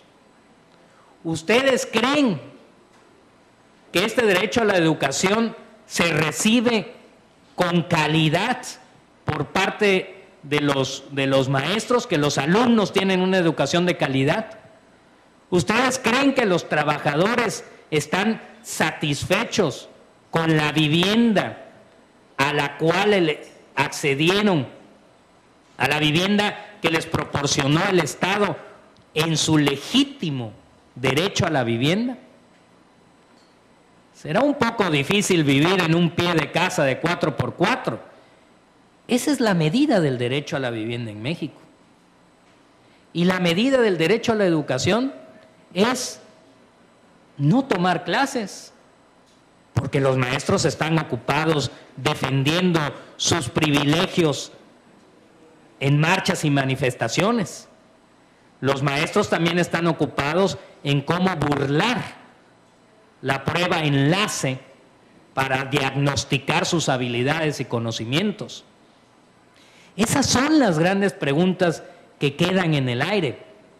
Ustedes saben, por ejemplo, que la Constitución de Estados Unidos es la más breve del mundo. Es una Constitución que en 7 artículos originales sustenta el país más poderoso del mundo. Y aquí tenemos 136 y somos uno de los países más empobrecidos del planeta. Muchas gracias, licenciado Fernando Alday. A mí me gustaría una pregunta más específica y bueno, independientemente de su réplica, ¿no? Son los derechos humanos, argumentos para la impunidad, sobre todo porque usted ha estado más en este lado de la procuración de justicia. Hemos visto casos a nivel federal como Florence Cassés. Vemos ahora lo que está sucediendo en una integración de una averiguación en donde pues a la gente nos tienen confundidos de lo que está sucediendo realmente en Tabasco. Entonces, ¿son los derechos humanos quienes cubrirían la impunidad? Sí, en específico vamos a abordar dos partes aquí, ¿no? Primero vamos a dar contestación a la pregunta. No creo que los derechos humanos deban de servir como argumento para la impunidad, y les voy a platicar por qué. En el caso específico de la señora Florence Cassés, lo que sucede es que nuestro sistema legal ha cambiado, y ha cambiado en la medida en que percibe y resuelve estos asuntos que Ronald Dworkin denomina como asuntos difíciles. Cuando denomina asuntos difíciles a este tipo de casos, nos plantea una teoría de una única posible solución correcta, ¿sí? Esta solución correcta se da ya en un nivel de valoración moral. Es decir, tenemos que crear una balanza en nuestra mente y en cada uno de los pesos de esta balanza ir colocando los derechos o las garantías que debemos tutelar y en contraposición a las de quien pudo haber cometido un hecho y de quien lo resintió, es decir, la víctima o en dado caso el ofendido. ¿Qué sucedió en el caso de Florence Cassés? Bueno, la Suprema Corte determinó, a fin de cuentas, que tenían mayor peso las violaciones al debido proceso y en materia de la seguridad jurídica que la conducta que probablemente había cometido. Y yo creo, y es una opinión muy personal que a lo mejor muchos no comparten, que en el caso de Florence Cassés, si bien pudo haber quedado en libertad una supuesta secuestradora, o yo no me atrevería a afirmar que lo fuera, aunque hay pruebas en ese sentido, yo creo que ganamos todos un poco, y ganamos todos porque esta concepción de que se respete el debido proceso, de que haya transparencia, de que no se permitan pruebas que están viciadas de origen, etcétera, nos beneficia a todos, y lo hemos platicado muchas veces en el sentido de que la falta de capacidad de nuestros operadores en materia de procuración y administración de justicia hacen viable que cualquiera de los que estamos aquí presentes nos veamos involucrados en un proceso que precisamente atente contra nuestros derechos. Eso sería por el lado de la impunidad. Y tomando un pequeño paréntesis, veo que ya explotó la bomba. Cuando hablamos de que los derechos humanos son importantes, claro que son importantes. Nuestra Carta Magna los reconoce, efectivamente fue una de las primeras a partir del movimiento constitucional de 1917, pero ojo, hay que tener cuidado porque la Constitución de 17 sirvió de fundamento para la Constitución de Weimar de 1919, que a su vez fue el fundamento para el régimen nazi en Alemania. Entonces, hay que tener cuidado cómo trabajamos o cómo tocamos a los derechos humanos para hacerlos operar, en qué sentido los estamos utilizando. Muchas gracias. Licenciado José Luis González Martínez, los derechos humanos serían entonces para quienes tengan los recursos o los mejores abogados para que se haga uso, para que tengamos ese derecho como mexicanos. Los derechos humanos se aplican entonces a los extranjeros por conveniencias políticas. Yo quisiera darle un enfoque. A ver, el primer grito de libertad y que lleva a que la humanidad reflexione y vaya… Sin duda alguna complejo este caso, ¿no? Fue torturada, dice esta persona, presuntamente torturada, después la vemos en la Ciudad de México, en un hospital, cómo viaja, quién la lleva, en fin, ya sería meternos en cuestiones que las autoridades correspondientes, en este caso la Procuraduría General de la República, que ya tomó cartas en el asunto, y también la Procuraduría del Estado. Pero bueno, toca el turno al licenciado José Luis González Martínez en cuanto a este tema.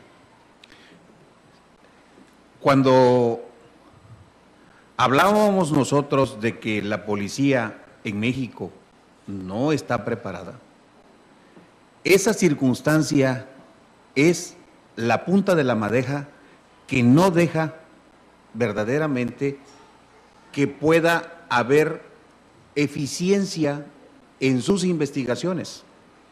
La manera más fácil es torturar. Por eso nosotros creemos que la policía en México debe prepararse y debe llegar verdaderamente y debemos contar, que podría parecer un sueño, pero no debe ser así, con una verdadera y auténtica policía científica. Mientras los cuerpos policíacos no tengan ese grado de preparación, la tortura va a seguir siendo un hábito cotidiano en México. Con el caso que tocaba nuestro amigo Fernando, yo les digo, o me preguntan, ¿qué va a pasar? ¿Se están haciendo bien las cosas? ¿Se están violentando derechos humanos? ¿El caso Tabasco? Y yo digo simplemente lo siguiente: se tiene que respetar la ley, se tienen que respetar los protocolos de investigación, se tiene que tener eficiencia y no llegar a la cuestión de la tortura, ni mucho menos, porque todo eso va a anular de entrada verdaderamente el sentido legal del asunto. Muchas gracias. Doctor Bojorquez Pérez Nieto. Los derechos humanos son para los humanos, no para las ratas, decía un spot de campaña. Cuando una persona delinque, creo que en cierta medida está renunciando a una parte de la protección total de sus derechos humanos. Entonces vale la pena pensar en algún mecanismo que, si bien respete la dignidad de las personas a pesar de haber cometido un ilícito, pues tampoco sean tratados con plácemes cuando llegan ante las autoridades correspondientes, porque hemos observado en nuestro país que muchas veces, como estrategia de defensa a los culpables, se enarbola a los derechos humanos como el mecanismo de protección total. Y eso también inhibe a la justicia. En efecto, la reforma de amparo a la que hace referencia Fernando contempla mecanismos, al parecer, más efectivos de protección de los derechos humanos, como podría ser el amparo por omisión. Ahora sí, cuando exista un acto de autoridad que no se haya ejecutado a favor de los derechos humanos, podría proceder un amparo por omisión. Y la tortura a la que hacía referencia José Luis, con la cual estoy completamente en desacuerdo porque ya no es necesaria. Tanto que ha avanzado la ciencia y la tecnología que hoy se pueden apoyar de mucho mejores mecanismos de investigación que tengan una mayor certeza en la investigación y procuración de justicia. La tortura solamente sirve para viciar la declaración de los inculpados, no para llegar a la verdad. Muchas gracias. Y bueno, licenciado Fernando, para concluir con esta pregunta, insisto, se puede utilizar todo este tipo de torturas, se sigue usando ese tipo de torturas hasta que la persona dice, aunque fuese inocente, sí, yo lo hice, ¿no? Sí, es la procuración de justicia, las leyes están ahí, serían los que procuran esto quienes están fallando, volvemos a lo mismo. Claro, y estamos fallando por una falta de exigencia de las leyes, de nuestras capacidades en materia de investigación. Sin embargo, con el nuevo sistema de justicia penal, el mismo modelo va a privilegiarle el respeto y la garantía de los derechos humanos. Y en ese sentido, en la edición de este mes de la revista del Mundo del Abogado, entrevistan al doctor Pedro David, me parece que se llama. Él forma parte de un tribunal de segunda instancia, es el jefe de la cabeza del Tribunal de Apelaciones en Argentina, y habla precisamente de este tema, de cómo el sistema acusatorio, el modelo acusatorio, permite un control o una garantía mayor de los derechos humanos. Sería muy difícil que siguiéramos en la concepción de un sistema de justicia inquisitivo o tradicional, como le llaman ahora algunos, en el que las pruebas que se desahogan ante el Ministerio Público tienen total valor y únicamente llegan como una referencia al juez, que además puede seguir investigando. En el sistema acusatorio las pruebas se van a desahogar frente a los jueces, de viva voz de las personas que participan, y exigen como tal un grado mayor de especialización de nuestros operadores, como podría ser la policía y el propio Ministerio Público. De nada le va a servir al Ministerio Público torturar a una persona o a la policía para obtener una declaración si esta declaración, no va a tener ningún valor en juicio en tanto la persona no lo exponga en ese momento frente al juez o al tribunal de juicio oral. Entonces, eso va a ayudar también un poquito con el juicios orales. Los juicios orales. Muchas gracias, licenciado Fernando Alday. La siguiente pregunta para el licenciado José Luis González Martínez. ¿Cuándo podremos decir que el catálogo legal de los derechos humanos funciona correctamente? Bueno, cuando verdaderamente los que debemos operar o con los que debemos aplicar la justicia, los operadores del derecho, hagamos verdaderamente nuestro trabajo, que hagamos conciencia en la población, que llevemos e incentivemos a la población para que haga uso de sus derechos constitucionales, para que se cree una verdadera cultura de la legalidad, una verdadera cultura de la denuncia, una verdadera cultura del respeto a los derechos humanos. Mientras eso no permee hacia abajo, mientras no tengamos ese contacto real, pues ahí están las garantías, ahí está ese derecho fundamental, pero no lo sabemos utilizar. La gente tiene que tener más claro el concepto para poderlo llevar. Por eso, la nueva ley de amparo tiene conceptos que pueden clarificar o pueden facilitar que cualquier ciudadano pueda utilizar esta herramienta, no sea tan costosa, no requiera de tanto tecnicismo jurídico. Hay varias situaciones de protección dentro de la misma que están previstas. Es decir, cualquier grupo vulnerable, discapacitado, campesinos, grupos de agricultores, gente sin preparación, en un momento dado pueda recurrir ante las instancias federales para denunciar violación a los derechos humanos, y estas instancias federales puedan en un momento dado suplir la deficiencia de la demanda de juicio de amparo, suplir esas deficiencias para que esa realidad de la auténtica defensa de los derechos humanos sea una realidad en México.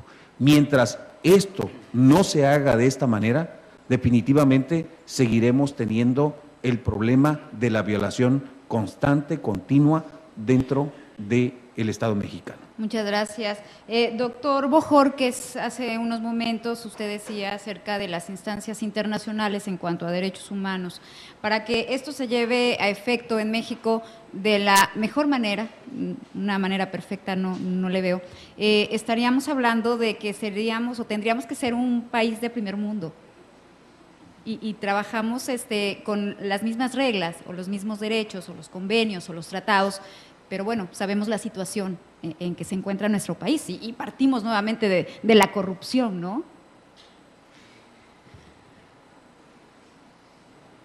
Creo que uno de los grandes problemas de nuestro país es la mentalidad mediocre con la cual nos han formado. México y nosotros, los mexicanos, tenemos las mismas características que las personas que viven en países desarrollados. ¿Cómo veo un país exitoso en el cumplimiento de sus derechos humanos? Veo ese país cuando en cada hogar hayan alimentos suficientes para nutrir a la población. Cuando dejemos de engañarnos que por cultura tradicional comemos 20 tortillas y un pedacito de carne, cuando efectivamente podríamos comer más carne y menos tortillas.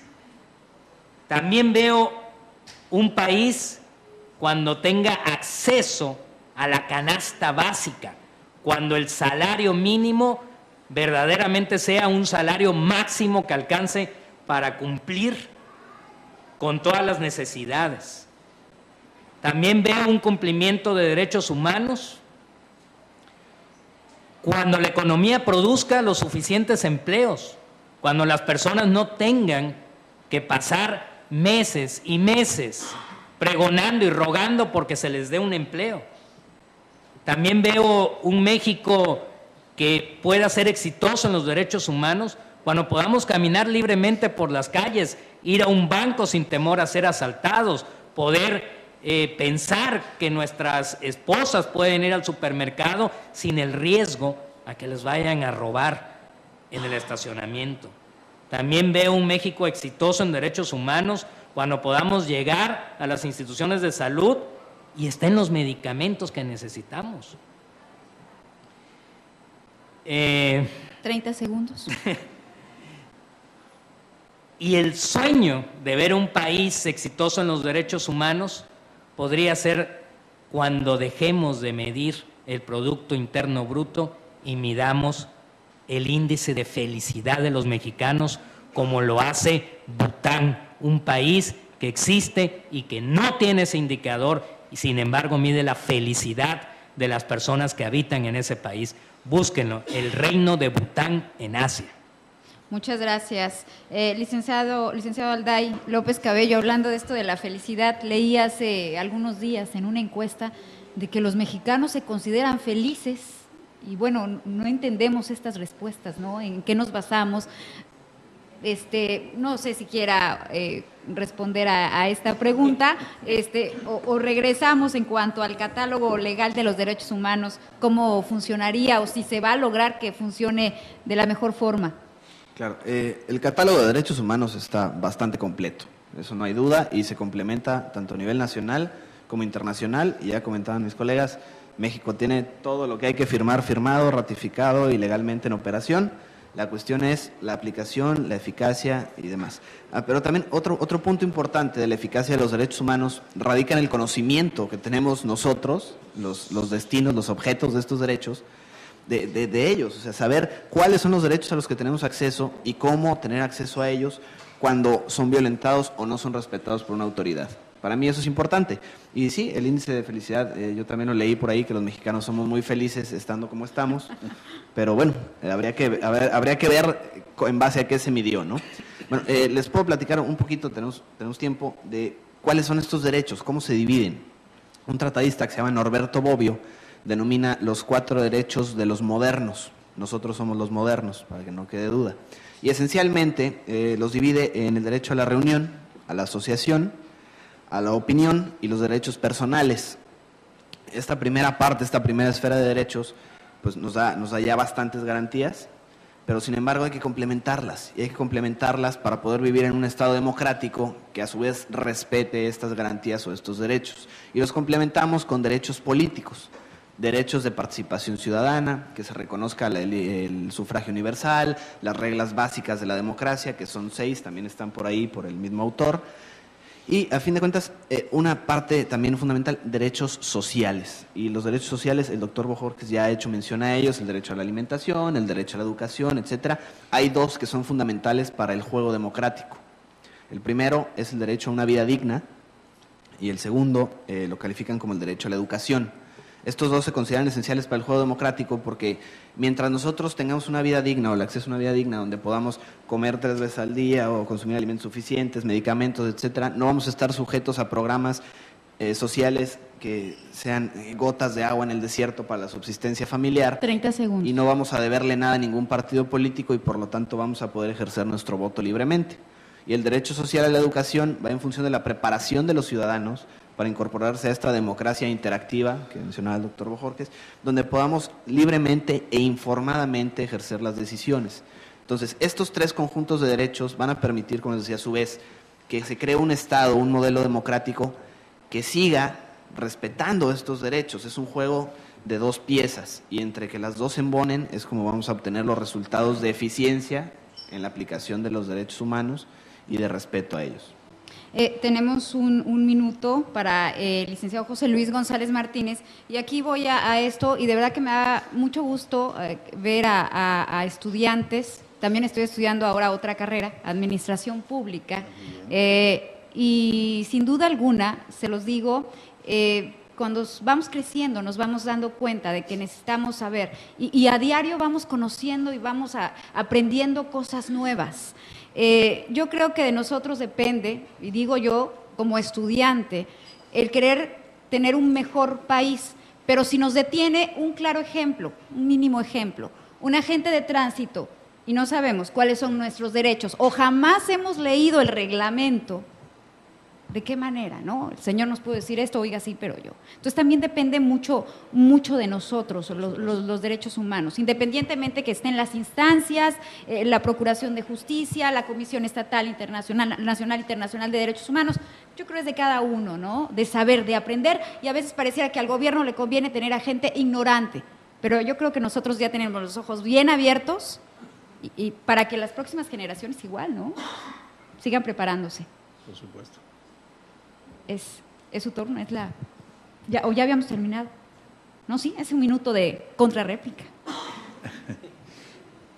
Para los que fueron mis alumnos, recuerdan ustedes que hemos platicado o que platicamos en relación a los derechos humanos de primera, de segunda, de tercera y de cuarta generación, no porque sean unos más, otros menos, no, se han dividido a lo largo del tiempo porque ustedes saben que en relación a los avances también que la propia humanidad va teniendo, año con año, décadas con décadas, pues se van sumando nuevos conceptos de derechos humanos.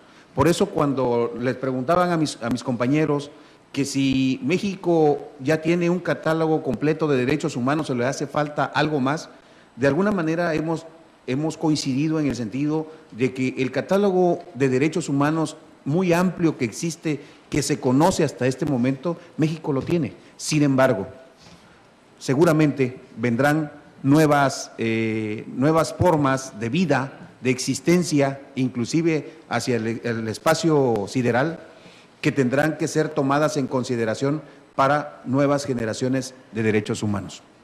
Muchas gracias y muchas gracias a todos ustedes por estar con nosotros, al doctor José Antonio Bojórquez Pérez Nieto, al licenciado José Luis González Martínez y al licenciado Fernando Alday. Tienen 2 minutos para concluir con todo lo que estuvimos escuchando esta mañana. Más que una conclusión, quisiera llegar a un estado de reflexión. Creo que hoy tuvimos oportunidad de escuchar visiones que enriquecen nuestra concepción en materia de derechos humanos, en materia de terrorismo, en materia de inseguridad. De nuevo, quiero expresar mi gratitud en principio, por permitirme compartir esta mesa con mis compañeros Fernando y José Luis, que sin duda alguna hoy tuve una de las mejores lecciones de mi vida, aprendí muchísimo de ellos y por supuesto agradecer a todos ustedes, un auditorio tan exigente y deseoso de absorber conocimiento y deseoso principalmente de salir a ejercer un solo derecho que no está en la Constitución, pero sí está en ustedes, el derecho a indignarse. Muchas gracias. Gracias. Escuchamos al licenciado Fernando Alday. Gracias. Igual me gustaría empezar agradeciendo la oportunidad de estar aquí, de compartir la mesa con gente de calidad moral e intelectual, como es el maestro José Luis y el doctor Bojórquez. Y agradecer también su presencia y su paciencia. Yo entiendo que, bueno, es sábado, ayer tuvieron clases, llevamos ya un ratito aquí platicándoles de algunos temas, pero yo creo que todo lo que se platicó es relevante, es trascendente y de todo podemos extraer una pequeña lección, ¿no? Comparto también el mensaje del doctor Bojórquez, hay que indignarse, pero hay que indignarse de una manera propositiva, una manera activa en la que nos involucremos en estos temas y tratemos de participar en la medida de lo posible o de nuestro interés en los temas, con las autoridades, organizaciones no gubernamentales, asociaciones civiles, etcétera, para fomentar el conocimiento de estos temas, fomentar el ejercicio responsable también de nuestros derechos, proponer instancias de participación democrática, etcétera. Y en ese sentido yo creo y estoy seguro que ustedes pues son alumnos de una universidad de calidad y como tal su formación también tendrá esta característica y no me queda duda de que los vamos a ver próximamente participando de manera activa en estos temas y otros a lo mejor más afines con sus intereses personales y agradecerles pues el espacio, estar aquí y también agradecer la conducción de Rocío que nos hizo unas preguntas ahí muy interesantes. Al contrario, un placer. Gracias. Un placer estar con ustedes. Licenciado José Luis González Martínez. Yo comenzaría felicitando no por quedar bien, no por el simple hecho del agradecimiento, sino por la relevancia que este tipo de eventos tiene, no porque se me haya invitado a mí el día de hoy, pueden ser otros grandes conocedores de muchos temas que están ahí en la agenda nacional y que deben ser debatidos, pero sí quiero hacer énfasis en la maestra Magali Sánchez Domínguez, quien da su tiempo, su espacio, para que sus muchachos verdaderamente puedan traer este tipo de cuestiones académicas para ampliar conocimientos. A los muchachos, a los jóvenes, a Taurina Campos Peralta, a Mayra Almeida Martínez, a Miguel Ángel Hernández Ramón, a José Manuel Ortiz Gómez, a Ricardo Arellano de la Fuente, todos son del 6º semestre, de la materia Temas Contemporáneos, en verdad, los felicito. Si no hemos estado a la altura de las circunstancias, ustedes lo dirán. Indudablemente que el conocimiento es vasto, es enorme. Los cambios que se están generando en este país están fluyendo minuto a minuto. Está cambiando el panorama local, nacional e internacional. Estar preparados estar alertas, es nuestra obligación. Ustedes, muchachos, tienen no solamente quedarse con lo que ven en el aula de clases, tienen que salir a buscar el conocimiento también hacia el exterior, tienen que leer más, tienen que estar preparados y viendo exactamente cuáles son esos cambios que se están generando minuto a minuto. Si ustedes se complacen solamente con venir a la escuela y quedarse en ese pequeño espacio, simple y sencillamente cada día serán menos conocedores de la realidad de su entorno. En cada uno de nosotros está la enorme responsabilidad de que este país y este Estado sea mejor. En la medida en que ustedes no participen, definitivamente iremos cada día más hacia el precipicio. Por eso, yo esta mañana, conjuntamente con mis amigos, de verdad les damos las gracias infinitas porque aguantaron toda nuestra perorata durante más de 2 horas. Muchas gracias.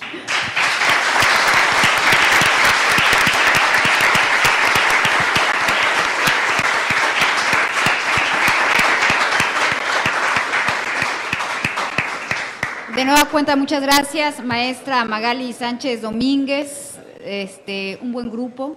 Me gustaría, de hecho, también que algún día fuera mi maestra, así como ustedes, compartir con ustedes el salón. No, hombre, se armarían unos debates buenísimos. Hay que preguntar, pregunten, y tener diferentes puntos de vista, ¿no?, de lo que sucede en nuestro país y sobre todo aquí en Tabasco. Muchas gracias a la Universidad Olmeca.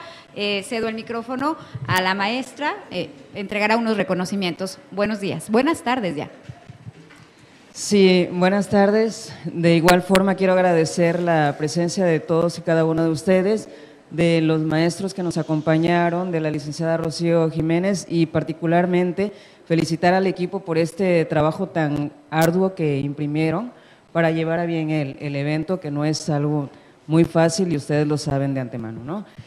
Vamos a proceder a la entrega de los reconocimientos a los participantes en este debate, donde la Dirección del Sistema Semiescolarizado otorga la constancia al doctor José Antonio Bojorquez Pérez Nieto por su participación en este debate bajo el título de Gritos de Seguridad. Entonces, pase por favor.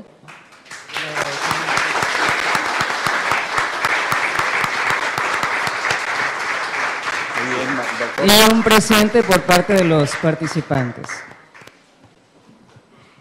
De igual manera, le damos la constancia al licenciado José Luis González Martínez por estar esta tarde con nosotros.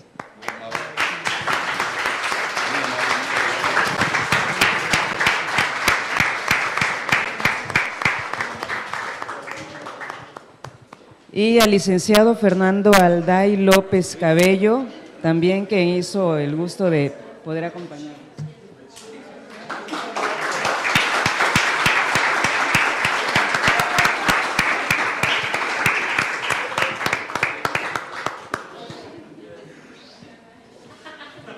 Y finalmente a nuestra moderadora, que hizo un papel muy importante y muy representativo en este debate, a la licenciada Rocío Jiménez Martínez. Esperamos verla de nueva cuenta por acá. ¡Bravo!